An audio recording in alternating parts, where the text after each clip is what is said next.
Welcome back to the channel, you guys. My name is Anna and I own a six-figure beauty business in Los Angeles, California during a very questionable economy. So I'm here to share with you all the preparation that went into the mindset and the planning before I even thought about opening a salon suite and eventually a salon storefront. So I'm here to share with you some of my insights and some of my frameworks to make your life a little bit easier as a beautypreneur. So before we do anything, class is in session, and if you're really serious about it, I want you to grab a blank piece of paper and write 4 things for me, okay? Number 1, mindset. Number 2, goal. Number 3, expenses. And number 4, vision board for your space. It doesn't have to be fancy. It just needs to be written down. So first things first, let's talk about mindset. There are going to be a lot of changes and a lot of mental shifts that you're going to have to undergo while you're thinking about a career change and especially exploring a new career in beauty. So the mindset that I had 5 years ago was I want to pull back from 2 of my full-time nursing jobs, protect my body, my mental, and my back, clearly, match the salary I was making as a registered nurse in California. That was my mindset. A caveat also to my mindset was, am I ready and willing to work very hard to make sure this business is successful and that all of the money I spent during my microblading course or whatever course that you had just taken doesn't go to waste.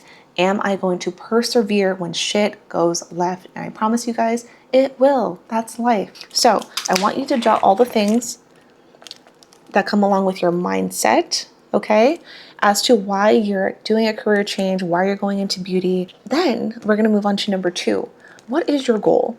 Specifically, the goal for me at the time was to open a single suite for a single artist. I wanted to make a calculated risk. Smaller calculated risk was going to save me a lot of money compared to me not knowing what I was doing and signing on to a salon storefront, right? So I want you to set your own expectations and write down what the goal is for yourself. Now, this does not mean that you cannot change your goal and you cannot scale your goal as time goes on and the more experience you get. But if you're a baby artist, which I'm assuming you are, if you're here on this channel, you need to start small. I promise you, I promise you, I promise you, it's going to save you a lot of money and time and stress. Now, once you have your mindset and your goal, let's talk about expenses on number 3. What you want to do is write down all the expenses that you are responsible for in your personal life. That includes rent or a mortgage, your groceries, your phone bill, your insurance, anything and everything that you are responsible for financially.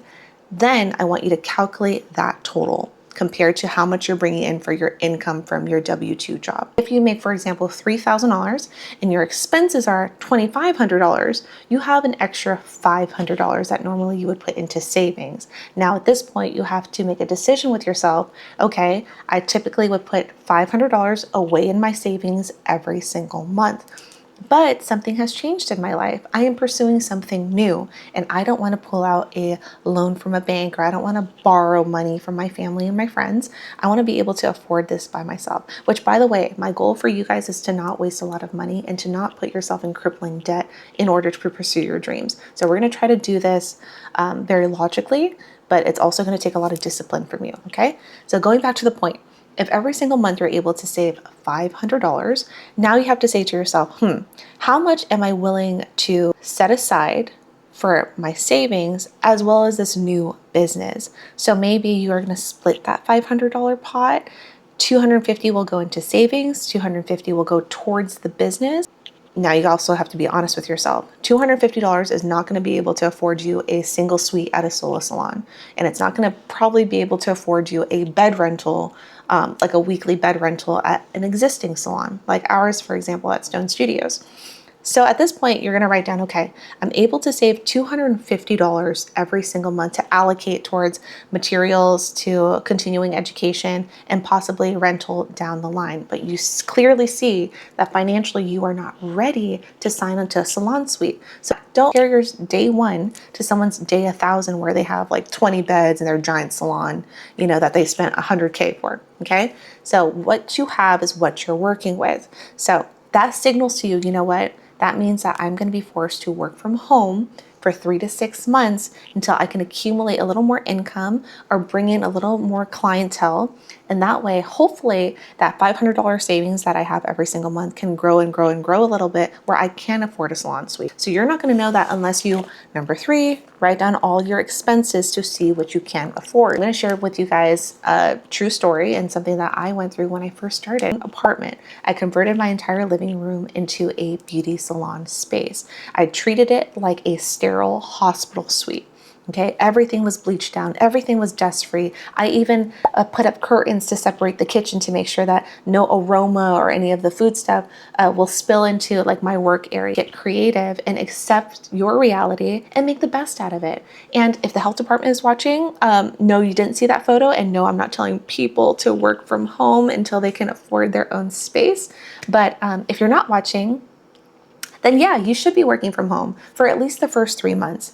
During this time, you're able to work on your skill, getting more comfortable in front of the camera, and really fine-tuning your social media marketing to grow your business. So if you are very serious, like we said, about your mindset and you're willing to persevere, and number 2, you have your eyes set on the goal, and when things get hard, you're not going to give up, and you financially already planned and have a roadmap as to how far out you can potentially rent a beauty space, stick to the plan. And if you stick to the plan, you are eventually going to grow every single month, even by one client. Because let's just say, because I'm a microblading artist, we're going to use it as an example, and you can sub out whatever beauty treatment you offer. But for one microblading client for me at the time when I first started was $200. So if my first month, I'm taking actually a loss, my first month, getting models to build my portfolio and to garner and gain better skill and technique, I made $0 on the first month. But I really focused on social media content. I really focused on capturing beautiful photos,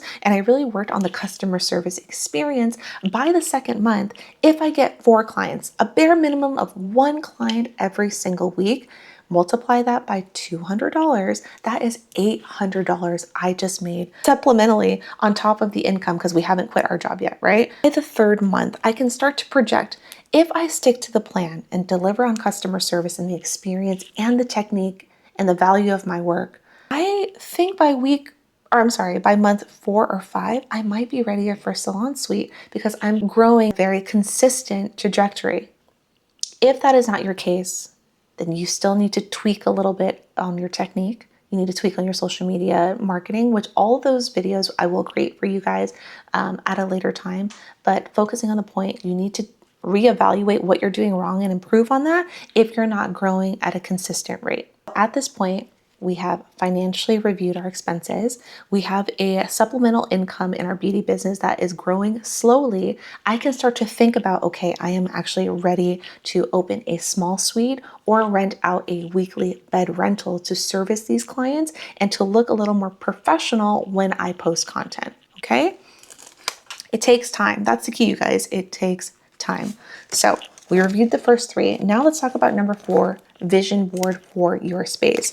As we approach a little closer to our goal of opening something small for ourselves, we want to think about the aesthetic and something that is going to show up well on social media to further reel in a new client. You don't have to break your back and you don't have to break your bank on your first space, because I promise you, you guys, 1 to 2 years from now, your entire aesthetic is going to change. So why are you going to dump so many thousands of dollars into the fanciest bed, the fanciest paint, the fanciest chandelier, when all of that is probably going to be antiquated and you're probably going to want to change it 24 months from now, right? So save where you can. Again, stop comparing yourself to people who have been doing this for 5 years and 10 years and gotten a nice big chunk loan or money from their rich husband, okay? You need to save where you can. So how are we going to do this? First, I want you to think about your aesthetic. What do you personally like when you're walking into other spaces? What are some of the colors that you want to be represented in your branding? And then go on Pinterest.com. And I want you to screenshot some of the ideas and the spaces that you love. It doesn't necessarily have to be a salon space that you're looking for. It could be a coffee shop where you get some inspiration, like you like the black tile. It could be another beauty salon, sure. It could be a department store. Whatever pieces, like I love that pink color, I want you to screenshot it. I like this lamp, I want you to screenshot it. I like this side table, I want you to screenshot it and put it in one place. So I personally like to use canva.com, but you can also just create a photo album in your iPhone or whatever phone that you have. Now that you have that all in one place, you're going to have basically a vision board of what you want. So now I want you to go on facebookmarket.com. I will also want you to look up local flea markets as well as garage sales. And let me tell you why. There are so many people who changed out their aesthetic, like we mentioned, that you can get a lot of similar items on your vision board for 30 to 50% off market price, okay? And this is not an exaggeration. Not to mention also, if you walk into like a living spaces or a CB2 or some of these fancier furniture spots, you can't haggle. On Facebook Marketplace, Craigslist, flea markets, you 1000% can haggle within reason, save a lot, and also upcycle these pieces. So what is upcycling? You can paint over the wooden side table to the color that you like. You can put tile on it and create a completely different and unique piece. So there are so many ways where you can save money and not have to break the bank on your first space. So Facebook Marketplace is going to be your best friend. And more often than not, on Facebook Marketplace, all these items are like new or completely new. So don't think that because it's used that it is less quality or it's damaged or it's disgusting, because all you need is bleach and alcohol and just clean it. So that's something for you to consider also. So all of those things are going to be your homework for tonight, because you need to prepare before we can even think about looking for a salon suite. Now, if you are done with your homework, I want you guys to tune in next Tuesday, where I'm going to post how you can find your perfect salon suite and what to look for so you don't make the same mistakes I did when I rented my first studio space. So I'll check back in with you guys, and I love you guys so much. I hope you find this helpful, and I'll see you guys next week.